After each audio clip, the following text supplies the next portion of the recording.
Hi, and welcome. You're listening to the X22 Report. My name is Dave, and this is episode 1280B, and today's date is May 15th, 2017, and the title of the episode is The Central Banker Deep State Secret Weapon, the Kill Switch.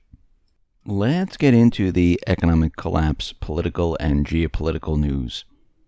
Now, all over the corporate media, we hear that Trump, well, he's going to mix up his administration, and I remember going back a couple of reports where Robert David Steele, he was mentioning that Trump should get rid of certain individuals because they're not there to support him. And I think as time goes on, I do believe that Trump will be getting rid of many individuals within his administration.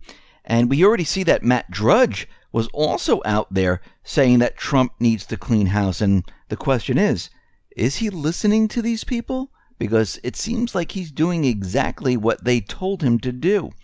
Now, former Director of National Intelligence James Clapper, he's admitted that there's absolutely no evidence of collusion between Russia and Trump. Now, he was speaking on This Week. Clapper was forced to admit that the DNI failed to find any evidence of Russian-Trump relationship. And he said, at the time I left office, I had no evidence available to me that there was collusion. And he always follows it up that he really didn't have all the evidence because he wasn't really part of the main investigation and he didn't have all the content, so he can't say either way. Basically, they're trying to cover themselves, and this is why they continually say these type of things. But he continually says there is no evidence, but then he backs it up saying he didn't have all the information. There is no information because if there was, they would have produced it already. It wouldn't have taken this long. They would have shown everyone what they had. Just like they did with Flynn. Even though it wasn't really strong evidence, they presented it and said, oh, look, we have this. They would have done the same thing with Trump right off the bat, but they don't have anything. We see Representative Peter King, and he's saying that, listen, there's probably more connections between Hillary Clinton and Russia than there are between Moscow and Trump. He says, I'm not aware of any evidence whatsoever so far of any collusion between the Trump campaign and Russia. So let's take a look at the Clintons.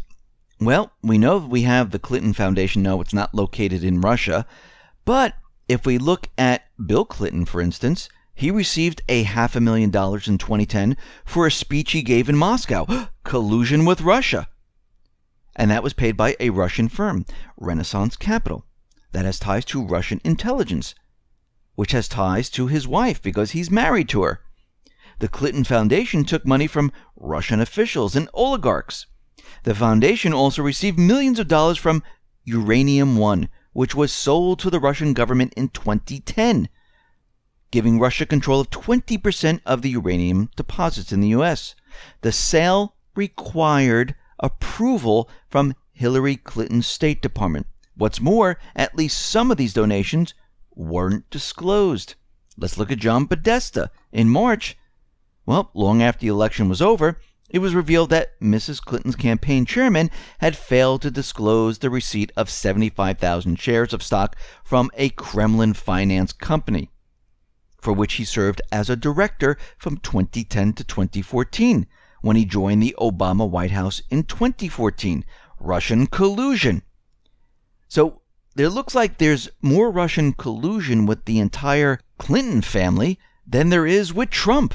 And Hillary Clinton was part of the government while she was dealing with Russia and receiving money, and her husband was receiving money. Now, Larry Klayman is out there, and we mentioned this before, but I wanted to bring it up one more time because Larry Klayman said something very, very interesting. He said he presented a whistleblower. His name was Dennis Montgomery, and he was an NSA CIA contractor, and he came forward with the 47 hard drives. There's like 600 pages of information, and this information that is stored on the hard drives shows something very interesting. Now, we've mentioned this before, where all this spying was spying on politicians, judges, business leaders, and many more to basically blackmail them, keep them in control. And these 600 pages actually show that, yes, they were spying on Trump. They were also spying on Supreme Court justices, the Chief Justice himself, 156 judges, prominent businessmen, and many other individuals. Now, he's been saying that he's been trying to hand this off and have an investigation start, and he went to the House and Senate Judiciary Committees about all of this, and no one would even help him. Now, the reason for this is because they are so afraid of the intelligence agencies, because guess what? They have something on each and every one of these individuals, because as we can see from this documentation, they've been spying on all these individuals. They get the dirt on them and they blackmail them and they keep them in place and they make sure they do what they want. That's what this whole spying apparatus thing is about. And we can see, coming from Larry Klayman, he's saying that the intelligence agencies, they are more powerful than the president. This is the biggest threat to our country. It isn't terrorists. It isn't North Korea. It isn't Russia. It isn't China. It's here, inside the United States. It's the intelligence community. They are the terrorists. I mean, think about it. What does a terrorist do? Don't they blackmail people? Don't they keep fear in people to make them do what they want, or they get rid of them? They terrorize them day after day to make sure they do exactly what they want. So basically, the intelligence agencies, they are the terrorists, and they're working from inside of the country. Now, we can see out in Venezuela, things are not going well whatsoever. There's a humanitarian crisis. We can see over the past 5 weeks, there's been a lot of pressure, and it's been mounting for a regime change. And we can see that there's even doubts that Maduro is going to make it to the October 2018 elections. And we see that Maduro, he tried to unite the country, but the central bankers, the United States government, the deep state, they've been pushing and pushing and pushing. And we can see that there are people that are very hungry.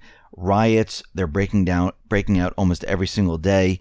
And most likely Maduro might be pushed out of power way before the elections. We see right now that Venezuela's currency, it is in free fall right now. I mean, it's worth absolutely nothing, and it really didn't take that much time for it to lose all its value. It took around 2 years or so where the currency just lost its value, and it accelerated when it hit 2015. And going from July 19th of 2015 to May 8th of 2017, the currency was very close to zero. And we can see that this is not a good situation. Out in Yemen, we see that there's a humanitarian catastrophe happening right now. The Red Cross is out there, and they are expressing concern over the dire humanitarian situation in Yemen. The International Committee of the Red Cross has sent monitoring mission individuals to the country to observe the situation, to see what is happening there. And we have to remember, the deep state right now is using Saudi Arabia to go into Yemen to force them back into their regime change. The Yemeni people, they do not want this. The Libyan people don't want this. The Iraqi people don't want this. The Syrian people don't want this. The Ukrainian people don't want this.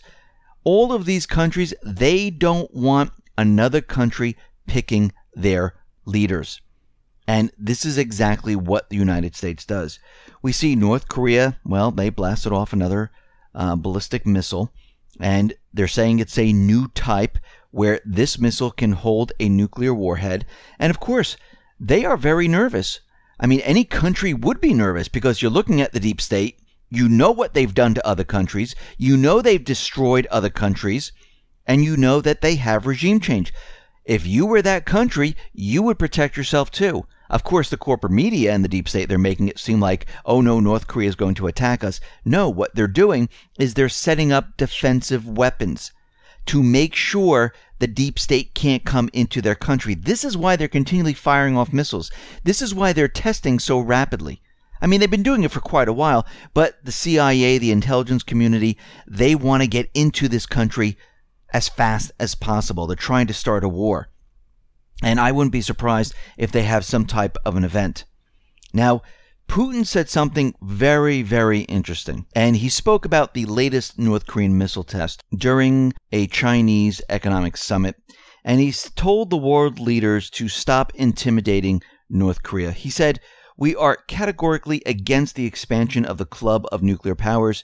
We consider the missile test counterproductive, harmful, and dangerous." But he then added, "We must stop intimidating North Korea and find a peaceful solution to this problem." And we know that Trump would like to speak to North Korea. North Korea wants to speak to the Trump administration. The South Korean president wants to speak to the North Korean president. And we can see that everyone wants to speak to each other, but the deep state, they don't want this to happen. They don't want peace. That goes against everything they want to do.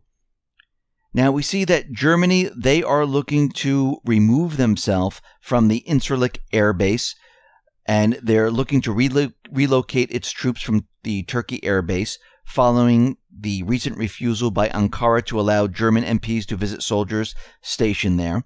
And we see already that they're getting ready to pull out and find someplace else to go. Relations between Germany and Turkey not working out very well. We see the Islamic State commanders, well, they just flipped over to becoming the moderate rebels. Now, I've said this in the past, they flip back and forth. What's happening right now is that the Islamic State, they are withering away, and they can't be part of the Islamic State, so they have to say, okay, now I'm part of the moderate rebels. And this is what they've done from the beginning. So everything that the Islamic State was, they are no longer. All those individuals that were part of the moderate rebels, which is really the same terrorist groups, but they were shifted into the Islamic State, they are now all coming back. Because, again, with Russia and Syria fighting the terrorist groups, really fighting the terrorist groups in Syria, guess what? They are losing.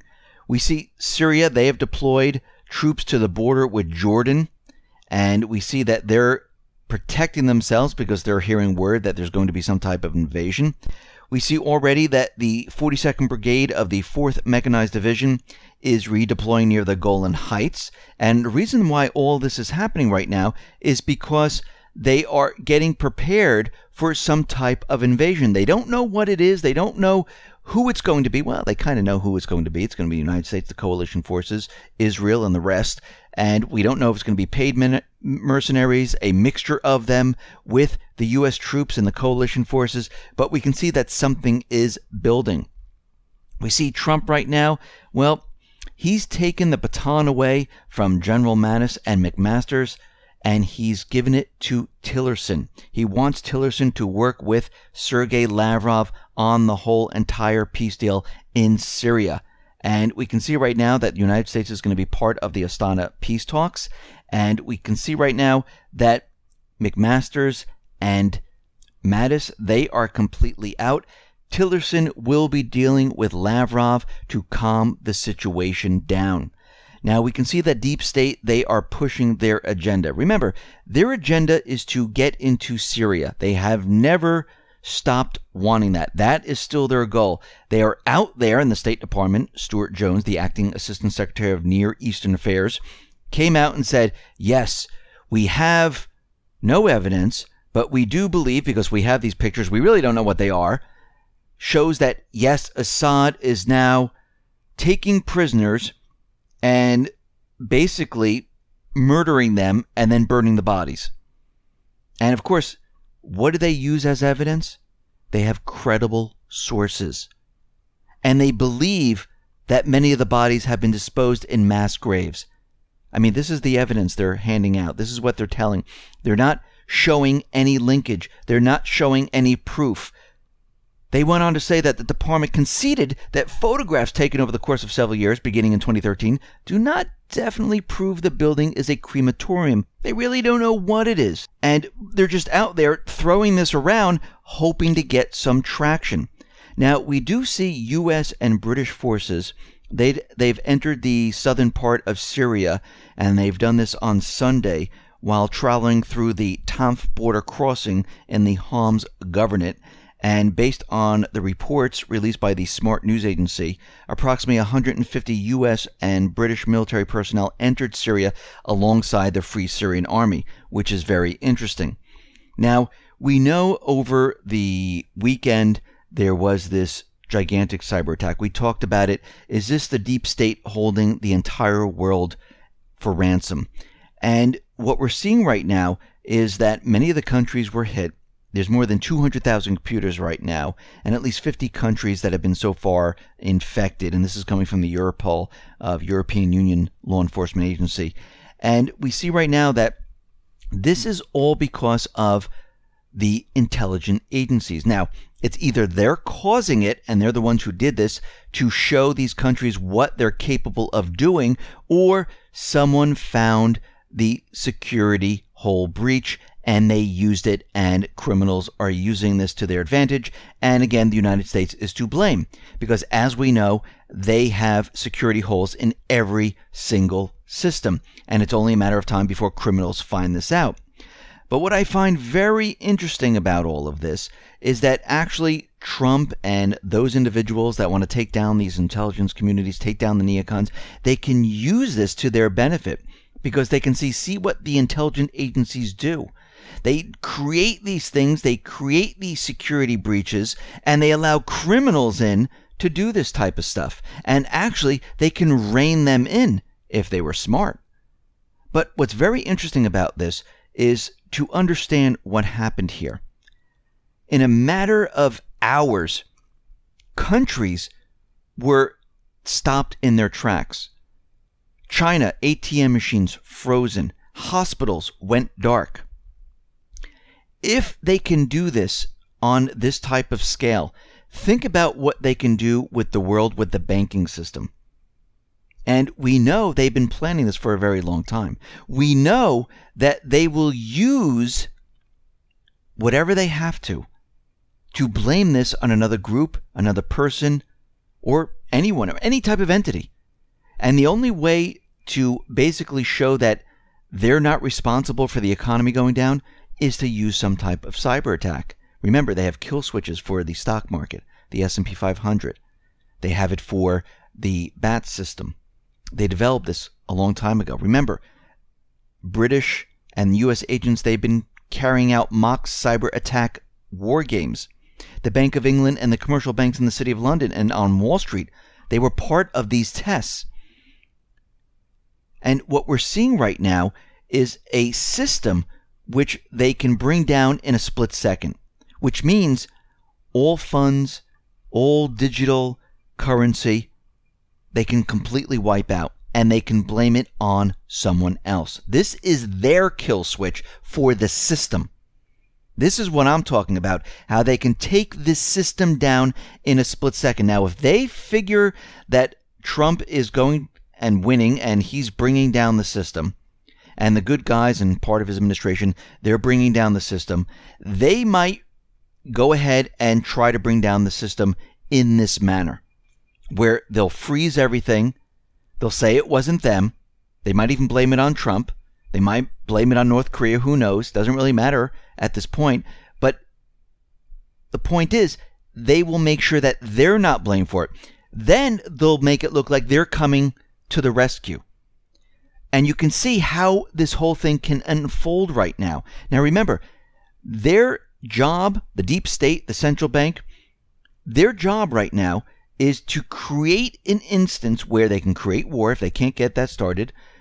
Because if they have a war, well, they can say that since we are in a war, the economy's not doing well, the system's collapsing, everyone has to basically sacrifice. If they can't get the war started, and they see that Trump is bringing down the system, and they have no alternative but to bring it down, they will use a cyber attack. This way, they can blame it on whoever they want. They can blame it on Trump. And plus, they'll still be in control of the system. They also are trying to get rid of Trump. What do you think this Russian collusion whole thing is about? This is why they've never let it go. And I'm sure they're going to come up with a lot more information about Trump because they want him gone. They don't want him in office. He is the enemy. And this is why they've been trying so hard. Actually, during the campaign, during the election, right after the election, think about all the things they've done to try to get rid of him. And now they're continually pushing the Russian collusion. I wouldn't be surprised if they come up with even more to try to get him to resign or to try to impeach him. And if all of this doesn't work, they're going to still try to assassinate him. But they do have the kill switch ready to go, which means they will bring down the financial institutions if they have no way out of the entire situation. If they feel that they're losing and they have no alternative, they're going to throw the switch and everything is going to come down. Listen, everyone, thanks a lot for listening. Be well, be safe, and especially be prepared. Thanks a lot.